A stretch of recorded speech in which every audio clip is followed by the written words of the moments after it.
जम्मू से पठानकोट तक एक सड़क बन रही है, अंडर कंस्ट्रक्शन है।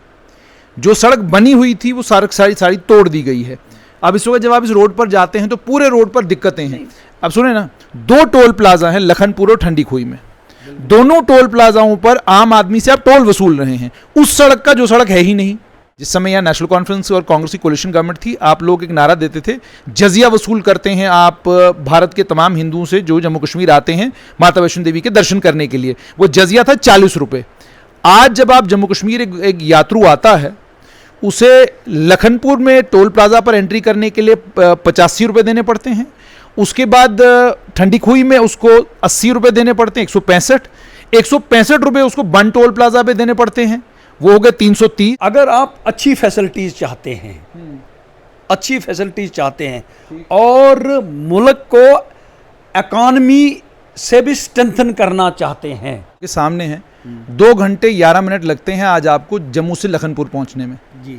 2 घंटे 11 मिनट। ये रास्ता 1.5 घंटे का था, यानी इस समय लगभग कोई 41 मिनट आपको ज्यादा वक्त लगता है। मैं आपसे ये सवाल सीधा मेरा ये है, जो सड़क है ही नहीं इस समय, आपने कहा कुछ जगहों पर नहीं, मैं जब टोल प्लाजा पर टोल देता हूं तो मेरी जिम्मेदारी नहीं है कि आपकी 2 जगह पर सड़क खराब है, 3 जगह पर सड़क खराब, मैं तो टोल दे रहा हूं। मैं आपको सड़क की मेंटेनेंस के लिए टोल दे रहा हूं। जब सड़क की मेंटेनेंस के लिए मैं आपको टोल दे रहा हूं, आप मुझे थर्ड रेट सड़क पे चलाते हो और मुझसे कहते हो टोल तो आपको देश के लिए देना ही है। ऐसा कहीं आपने दुनिया में कानून देखा है कि जनाब मेरी तो चमड़ी उधेड़ो आप, लेकिन खुद आप टोल नहीं देंगे, मंत्री को टोल नहीं देना। हालांकि जम्मू कश्मीर में असेंबली के चुनाव होंगे या नहीं, इसको लेकर असमंजस बना हुआ है। पंचायत के चुनावों को लेकर खबरियाँ आ रही है कि शायद जम्मू कश्मीर में नवंबर के महीने में पंचायत के चुनाव होंगे। इसके बीच में बड़ा सवाल ये कि जम्मू कश्मीर में भारतीय जनता पार्टी का नेतृत्व जो क्लेम कर रहा है, क्या वो क्लेम ज़मीन पर सही साबित होते हैं?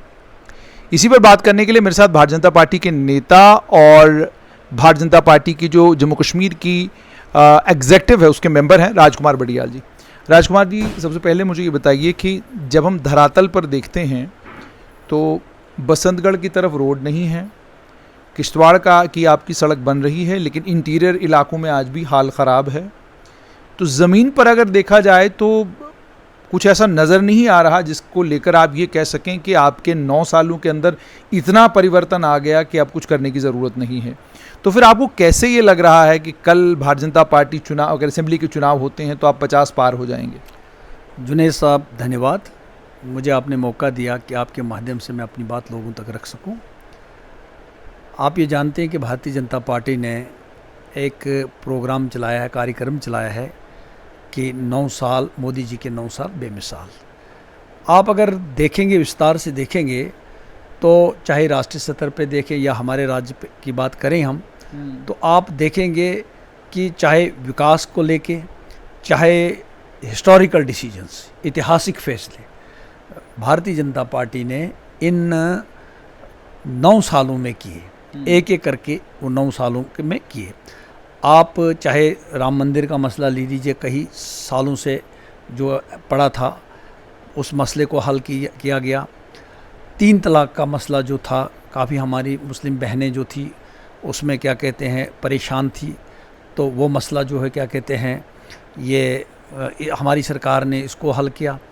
उसके बाद 370, जिसको जम्मू कश्मीर के अंदर कई लोग ये कहते थे कि 370 जा ही नहीं सकता है, लेकिन चूंकि भारतीय जनता पार्टी जब जनसंघ 1951 में बना था, तो उससे ही उस वक़्त से मैनिफेस्टो में था कि 370 तोड़कर ही जम्मू कश्मीर का संपूर्ण विलय भारत के साथ हो सकता है, और तभी हम इसको जो है उस रूप नज़रिए से देख सकते हैं।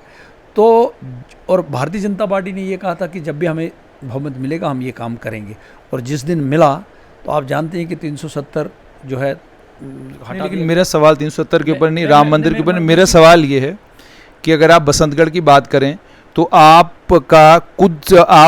चिनैनी से ही शुरू हो जाइए, बसंतगढ़ तक का जो आपका रास्ता है वो मौत का कुआं है। डोडा राम बटोत से आप किश्तवाड़ की तरफ चलते हैं तो आज भी आपको रोज़ उस सड़क पर हादसे मिलते हैं। उसके बाद अगर आप किश्तवाड़ के अंदर चले जाएं तो आपके वहाँ हाइडल प्रोजेक्ट होने के बावजूद लोगों के पास बिजली नहीं। जेपी वालों के साथ लोगों का झगड़ा चल रहा है और लंबे वक्त से वहाँ पर किश्तवाड़ के अंदर हंगामा है।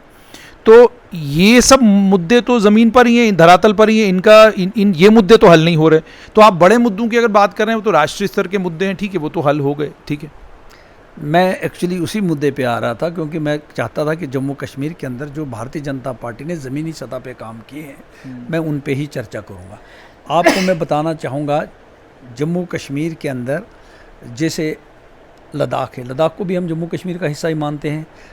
जो जुजिला टनल अंडर कंस्ट्रक्शन है और सामो काफ़ी कंप्लीशन के नज़दीक है। उसके बाद हम हमारे वो जो ज़ीरो मोड है वो भी कंप्लीट हो चुका है। और इस वक्त मैं अपनी सड़क की बात करूंगा, जो बटोत किश्तवाड़ की जो सड़क थी काफ़ी खस्ता हालत थी, हम लोगों को बहुत बड़ी परेशानी हो जाती थी। एक तो जो ये नाशरी टनल बन गई, टनल के बाद इस वक्त हम कह सकते हैं कि जिस तेज़ी से वहाँ उस सड़क पे काम लगा हुआ है, मुझे लगता है एक आधा 6 महीने के अंदर अंदर जो है आपको वो सड़क जी है काफ़ी हद तक बेहतर दिखाई देगी और अच्छी पोजीशन में दिखाई देगी। नंबर 1। नंबर दूसरी बात, उसी सड़क की बात अगर करूं मैं, तो जो हमारा ये सुध महादेव का रास्ता जो है इन्होंने चूज़ किया है, और सुध महादेव का रास्ता भी बड़ी ज़ोर शोर से क्या कहते हैं अंडर कंस्ट्रक्शन है, और वो रोड भी बन रही है क्या कहते हैं, और वो बहुत शॉर्टेस्ट रोड हमारा जो है बनेगा। आपने हाइडल प्रोजेक्ट्स की बात की, मैं आपको कहना चाहूँगा कि 1983 के अंदर मुझे याद है आज भी कि जब ओम मेहता जी ने इंदिरा जी के माध्यम से एक प्रोजेक्ट वहाँ पे लाया था, तो उस वक्त बड़ी वाहवाही हुई थी, होनी भी चाहिए। ओम मेहता जी ने वो प्रोजेक्ट लाया, तो हम आज भी वो क्रेडिट उनको देते हैं। लेकिन ये नहीं भूलना चाहिए, किसी को भी नहीं भूलना चाहिए कि इस वक्त किश्तवाड़ के अंदर एक प्रोजेक्ट नहीं, 3 प्रोजेक्ट जो है किश्तवाड़ के अंदर चल रहे हैं। और किश्तवाड़ एक ऐसा रीजन जो इस वक्त कहीं ना कहीं एम्प्लॉयमेंट दे रहा है और लोग वहाँ पर लग रहे हैं।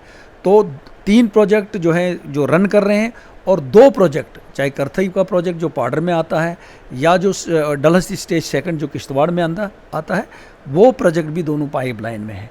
तो कहीं ना कहीं इसका जो फ़ायदा है ये जो है क्या कहते हैं, ये लोगों को ही फ़ायदा, और ज़मीनी सतर के ये काम है। उसके वार्ड 1 के लिए रोड नहीं बनी, मैं आपको बताऊंगा वार्ड 1 के लिए आपको मैं बताऊंगा दक्षिण का रोड, जिसके लिए लोग तरस रहे थे और उनको जैसे जानवरों की तरफ बिल्कुल बांध के रखा था वाइल्ड लाइफ में।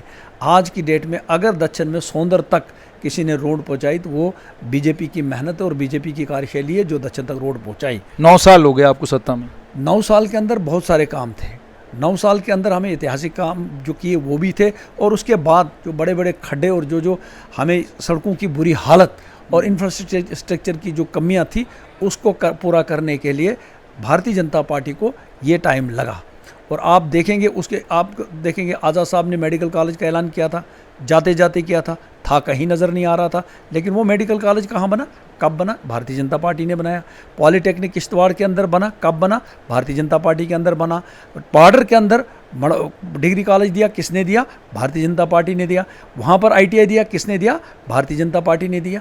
तो इस तरह से मैं ये कह सकता हूँ कि चंद्रभाग संभाग के अंदर, जिसे आप चिनाब वैली कहते हैं, आज की डेट में अगर लोग, जैसे पानी का मसला है, पानी के मसला के लिए त्राई लोग करते थे, आज मैं भारत सतर की बात नहीं करूँगा, मैं करूँगा अपने चंद्रभाग संभाग की बात करूँगा, एरस्टवाइल डिस्ट्रिक्ट डोडा की बात करूँगा कि आज जो जल जीवन मिशन के तहत पहले हम जाते थे एक्शन के पास, वो एक पाइप के लिए पैसे नहीं होते थे, लेकिन आज हर गांव के अंदर, हर पंचायत के अंदर करोड़ों की इसमें लागत से इस वक्त जो है पाइपलाइन बिछ रही, और दूर दराज, चाहे दक्षिण लीजिए, मड़वा लीजिए, वाड़म लीजिए, हर जगह में पाइपलाइन बिछ रही है, और कई जगह टेंडर हो चुके हैं, कई जगह एग्जीक्यूशन हो रहा है। लेकिन आप जब टेंडर की बात कर रहे हैं तो डोडा में टाइफाइड के केसेस जो हैं वो 3 गुना मल्टीप्लाई हुए हैं। इसी तरीके से कई और इलाकों में टाइफाइड के केसेस इस पूरे रीजन में, एरस्टवाइल डिस्ट्रिक्ट डोडा में, तीनों डिस्ट्रिक्टों में आपको टाइफाइड के केसेस मिलते हैं। जब आप डॉक्टर से वजह पूछते हैं तो आपको बताते हैं पानी गंदा है यहाँ का। दूसरा, आपने कहा कि गांव-गांव में जैसे आप क्लेम करते हैं, तो क्लेम करते वक्त तो ऐसा लगता है कि जैसे जन्नत हो गया, सब सारे घरों में नलके पहुँच गए, लेकिन ज़मीन पर जब आप जाते हैं, गाँव में जब आप पहुँचते हैं तो आपको पता चलता है ना, पाइपें छोड़ के चले गए हैं लेकिन नलका अभी लगा नहीं, पाइपें छोड़ के चले गए, नलका अभी लगा नहीं। बिजली की तारों की बात करूंगा मैं कि खंबे अभी तक पहुंचे नहीं, आज भी पेड़ के ऊपर से तारें जा रही हैं। तो ये भी उस इलाके की सच्चाई है। तो आपको 9 साल सत्ता में हो गए, अब 9 साल के बाद भी ये गाना गाना कि जनाब ये 2014 से पहले वाली सरकार उन्हें छोड़ दिया, आपको तो 9 साल मिले ना, 10वां साल है आपका। तो 10वें साल में आकर एक पार्टी ये कहे कि जनाब वो पंडित जवाहरलाल नेहरू ने तार नहीं डाली थी तो इसलिए क्या कहते हैं ये स्कीम आगे नहीं गई। आपसे जानना चाहता हूँ कि क्या कारण है, क्यों नहीं हो पा रहा, इनर्शिया क्यों है? क्लेम करने के लिए तो कुछ भी आप क्लेम, आपने कहा डोडा में गवर्नमेंट मेडिकल कॉलेज है, लेकिन ये भी एक सच्चाई है कि आपके वहाँ मामूली सा एक्सीडेंट होता है, आप जीएमसी के बाहर 4 आदमी खड़े कर देते हैं बीजेपी के कि भाई खड़े हो जाओ, वहाँ पर पेशेंट आने वाले हैं, ज़रा उनका ख्याल रखिएगा वहाँ पर। ये आपका मेडिकल कॉलेज है। मामूली सर्जरी डोडा के मेडिकल कॉलेज में आपको करानी होती है, रातों रात पेशेंट को भागकर जो है डोडा आना पड़ता है। किश्तवाड़ में आपके कोई एक्सीडेंट हो जाए, आप बजाय डोडा मेडिकल कॉलेज भेजने के आप उनको गवर्नमेंट मेडिकल कॉलेज जम्मू भेजते हैं। तो मेरा कहने का मतलब ये है कि जब हम प्रोजेक्टों को ज़मीनी स्तर पर देखते हैं तो धरातल पर यह नज़र आता है कि कागजों में तो बड़ा कुछ है, लेकिन धरातल पर बहुत कम नज़र आता है। नहीं, मैं आपको जुनैद जी एक बात बताऊंगा, क्योंकि मैं वो व्यक्ति हूं जो दूर दराज इलाकों में चलने वाला है, घूमने वाला है और प्रैक्टिकल चीज़ में विश्वास करता है। तो मैं मड़वा वाड़वन जैसे इलाके में 18 दिन रहा हूँ और क्या कहते हैं 2 फुट बर्फ़ में, अगर आप कब रहे हैं, कितने साल पहले? मैं बताऊं आपको 2019 की जनवरी की बात है, जब बर्फ 2-2 फुट थी। आप खुद सोचें, आप खुद कह रहे हैं कि आप वार्ड 1 जैसे दुश्वार गुजार इलाके में 2019 में रहे हैं, 2014 में गया हूँ, गए हैं, 2014 में आपकी सरकार आई, 5 साल के बाद भी वार्ड 1 दुश्वार गुजारी है। नहीं, मैं आपको बताऊंगा। देखिए सर, एक चीज़ मैं बताऊंगा, वार्ड 1 मड़वा वो इतना दूर दराज इलाका है कि वहाँ पर जब तक न सड़क, क्योंकि आपको मैं बताऊंगा पंजाब, हरियाणा, दिल्ली प्लेन एरियाज़ में सड़क बनाना बहुत आसान है। एज एन इंजीनियर मैं ये कह सकता हूँ कि जो हमारा टेरिन है, इट इज़ वेरी टफ टेरिन, और यहाँ पर आपको सड़क बनाना जो है काफ़ी मुश्किल और काफ़ी दुश्वार होती है। वहाँ पर आपको हर चीज़ को अपनी सेफ्टी को लेके चलना है, आपको बाकी चीज़ें, आपको वर्टिकल क्लिफ मिलते हैं, और इन जगहों पे आप एक्सपेक्ट नहीं कर सकते हैं कि पंजाब के अंदर सड़क जो है 10 किलोमीटर 20 किलोमीटर सड़क 1 महीने के अंदर बन गई। वहाँ तो मिट्टी होती है, मिट्टी को रिमूव कर दिया, मिट्टी को खोद दिया तो हो गई। लेकिन यहाँ पहाड़ी इलाका है, पहाड़ी इलाकों में सड़क बनाने में टाइम लगता है। तो मैं ये कहना चाहता हूँ आपको कि इस वक्त आपने अस्पतालों की बात की, ऐसा नहीं है कि हर पेशेंट को यहाँ शिफ्ट किया जाता। हाँ, मैं मानता हूँ कि अभी भी कुछ चीज़ों की फैसिलिटीज़ जो है वहाँ पर नहीं है, उन फैसिलिटीज़ को वहाँ पर लाया जाना चाहिए, लेकिन ये स्टेप वाइज होता है। पहले सिटी स्कैन नहीं वहाँ था, तो पहले प्रेफरेंस दी गई कि एमआरआई से पहले सिटी स्कैन आएगा। सिटी स्कैन आ गया, अब क्या कहते हैं एमआरआई भी आएगा। मेडिकल कॉलेज की बात कर रहे हैं, मैं किश्तवाड़ अपने कॉलेज की बात कर रहा हूँ। तो सेम पोजीशन जो है किसी भी घर को, जैसे आज आपसे बात हो रही थी, आप कह रहे थे कि मैं अपना घर शिफ्ट कर रहा हूँ, तो घर शिफ्ट करते करते अभी कुछ दिन लगेंगे। तो आप ये खुद जानते हैं कि किसी भी चीज़ को नए तरीके से सेटल करने में, काम करने के लिए, टेक ओवर करने में, उसमें टाइम लगता है। और लेकिन ये मैं कह सकता, जैसे आपने बोला पाइपें सड़क पे, ऐसा नहीं है। आप जाइए, पाइपें लग रही हैं। अब क्या है, कई जगह क्या प्रॉब्लम है, क्योंकि हमारा जो जम्मू कश्मीर का जो जोग्राफियाई टेरिन है, ये 60% जो है आपको जंगलात मिलेगा, जो एक हकीकत है। अच्छा, जंगलात के जो नियम है, कानून है, वो थोड़ा सा सख्त है। तो जंगलात के अपने फॉरेस्ट के अपने कानून हैं, तो जब भी हम वहाँ कोई पाइपलाइन बिछाना चाहते हैं, तो हम कोई सड़क निकालना चाहते हैं, उनके अपने नियम है, कानून है। उन कानून से गुजरने के लिए, उनको थ्रू करने के लिए उसमें भी हमें टाइम लगता है। ऐसी बात नहीं है, बहुत सारी सड़कें जो हैं हमने क्या कहते हैं अंडरटेक कर ली हैं और ठेकेदार भी उन पे काम कर रहे हैं। लेकिन आप कह रहे हैं कि जल से नल, वो बिल्कुल मिलेगा। अब हम कहेंगे कि आज हमने स्कीम शुरू की तो आज ही होगा, 2-4 साल के अंदर आप देखेंगे कि इसमें बहुत बदलाव आएगा और लोगों की पानी की समस्या खत्म हो जाएगी।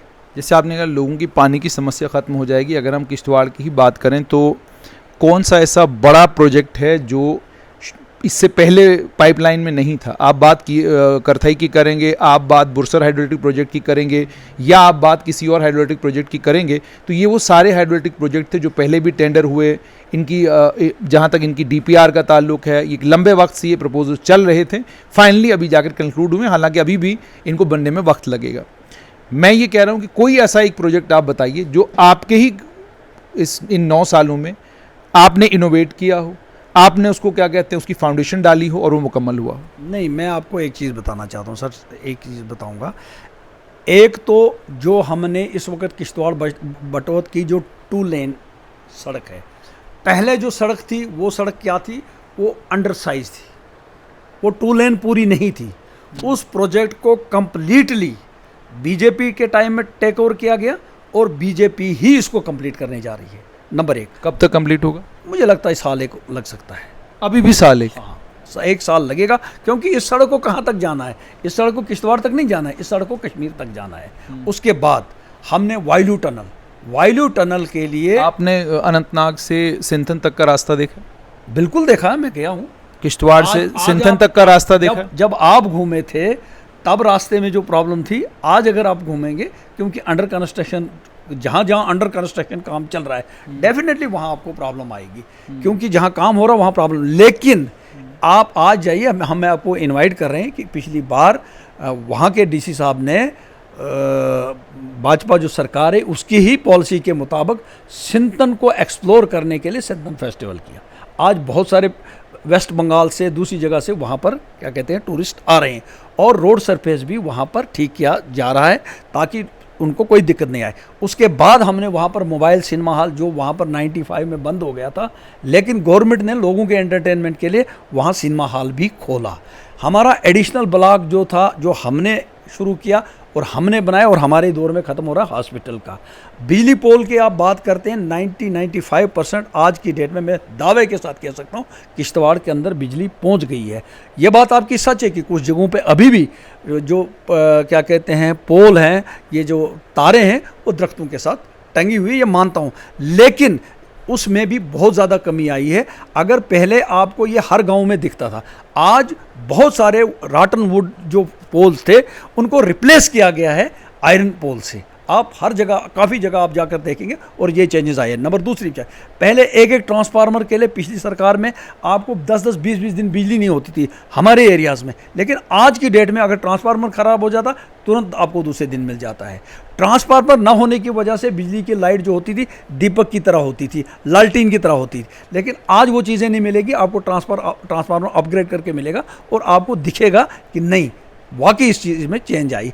बाकी अपोजिशन ने तो कहना या दूसरे लोगों ने कहना, लेकिन एक चीज़ मैं कह सकता हूँ दावे के साथ कि ज़मीनी सतह पर हमारा एक और प्रोजेक्ट है, वो है मल्टीपर्पज़ टनल, जो हमारा क्या कहते हैं नाइगढ़ से आने वाला है, जो पानी भी देगा और बिजली, इरिगेशन भी देगा, बिजली भी देगा, और उसकी DPR भी कहीं न कहीं जो अब लॉजिक एंड पे पहुंच रही है, और मुझे लगता है वो काम भी बहुत जल्दी शुरू होगा, जिसको खुद मोदी जी ने डिक्लेयर किया था बिफोर इलेक्शन, और आज की डेट में जो है मुझे लगता है कि काफ़ी हद तक उसकी DPR वगैरह बाकी चीज़ें कंप्लीट हो गई हैं।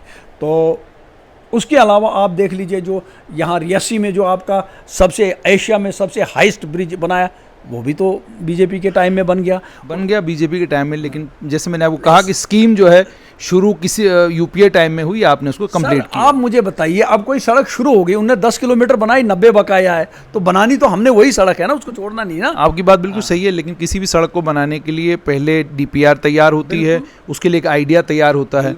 तो DPR जब तैयार हो रही है मकान की, जो DPR जो नक्शा मकान का बना रहा है, जो बता रहा है मकान कहाँ पर बनेगा, जो माप रहा है, जाहिर सी बात है क्रेडिट उसको जाएगा। उसके बाद तो आपने बाकी काम तो मजदूर करते हैं, बाकी काम तो क्या कहते हैं। देखिए, अब आप ये कहेंगे कि नहीं, उसमें मजदूर बीजेपी के लगे हुए थे, बीजेपी के कार्यकर्ता वहां पर काम कर रहे थे, ऐसे तो नहीं है। कार्यकर्ता नहीं कहता हूं मैं, सुनिए सर, मैं बताऊंगा, क्योंकि मैं इंजीनियर हूं, मुझे मालूम है। DPR खाली तैयार करना, कागज पे किसी चीज को उतारना, वो तो आप AC रूम में बैठ के कर सकते हैं, लेकिन काम शुरू करना, उसके लिए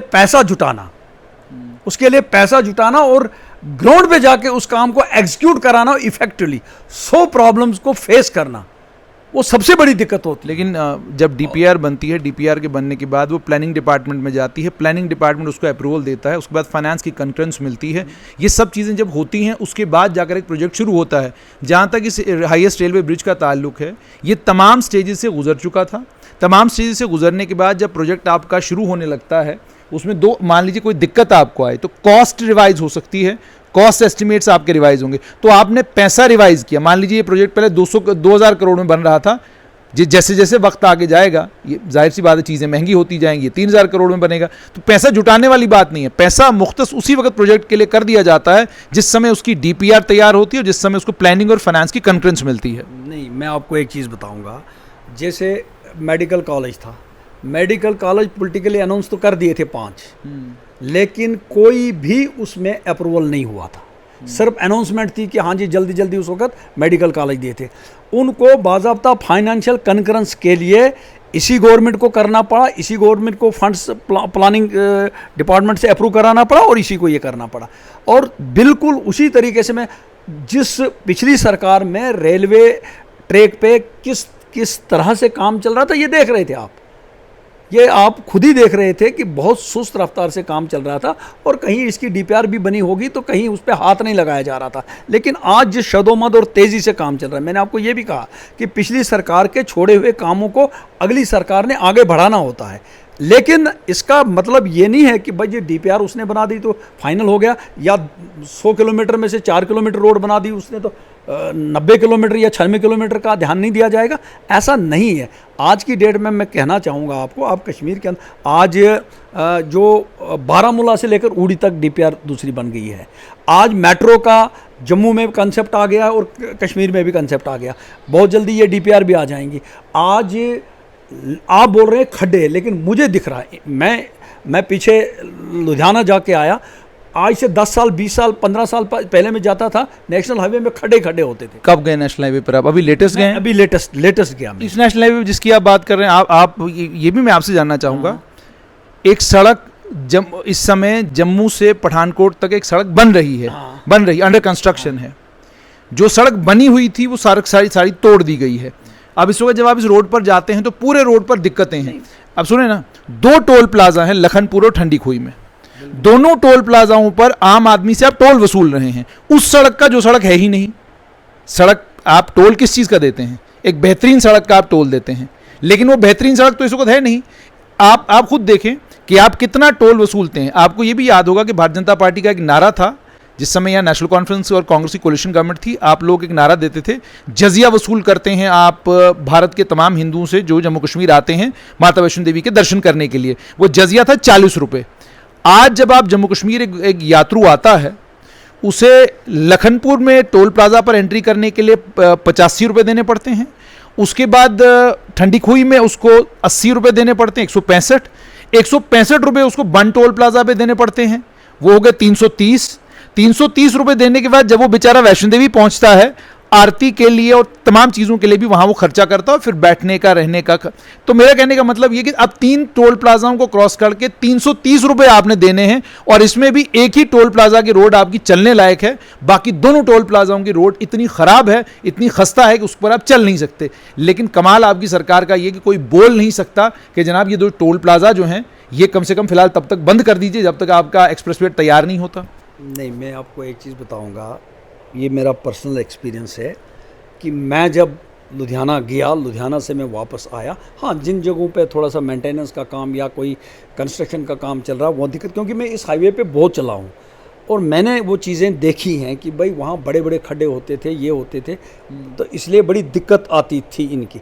और दूसरा, आपने जहाँ टोल प्लाजा की बात की, जुनैद जी मैं एक बात आपको कहना चाहूँगा, अगर आप अच्छी फैसिलिटीज़ चाहते हैं, अच्छी फैसिलिटीज़ चाहते हैं और मुल्क को इकॉनमी से भी स्ट्रेंथन करना चाहते हैं, मतलब मैं आपको ये कहना चाहता हूँ, अगर कोई एक घर है, अगर वो घर जो है वो 4 लोग अगर वहाँ कमाई करते हैं तो 4 लोग अगर डिस्ट्रीब्यूशन करके पैसा घर चलाने के लिए देते हैं तो साथ में उनको थोड़ी सी बचत जो है वो घर की आगे के लिए भी रखनी पड़ती है ताकि वो घर मजबूत रहे।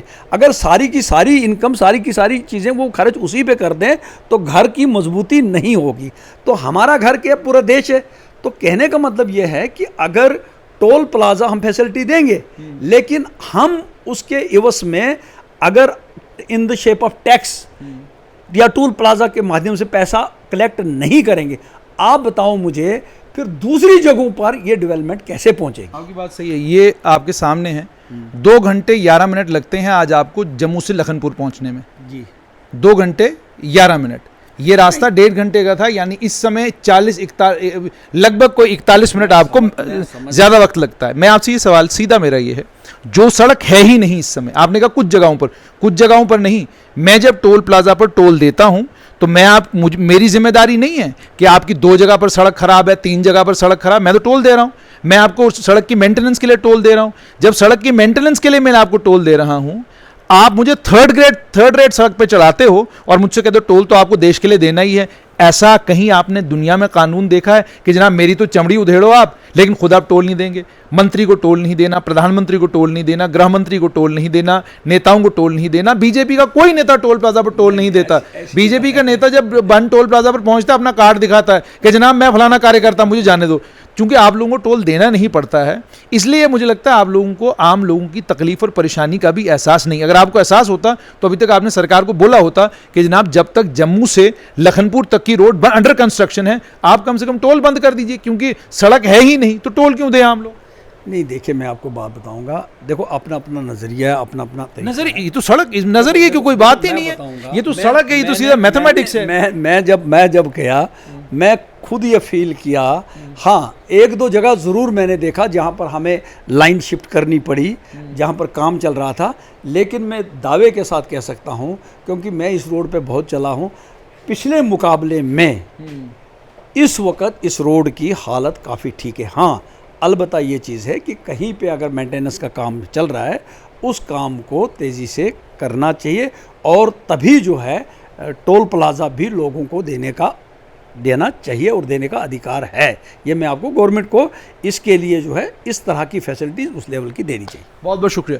तो आपने सुन लिया, ये भारतीय जनता पार्टी के नेता राजकुमार बडियाल थे, हमारी इनसे बात हुई। इन्होंने एक बात तो ज़रूर मानी है कि जहाँ तक टोल प्लाजा का ताल्लुक है, अगर सड़क बेहतरीन है तो आप टोल लें, कोई दिक्कत नहीं, लेकिन अगर सड़क ही नहीं है तो आप टोल वसूलें, ये गलत बात है।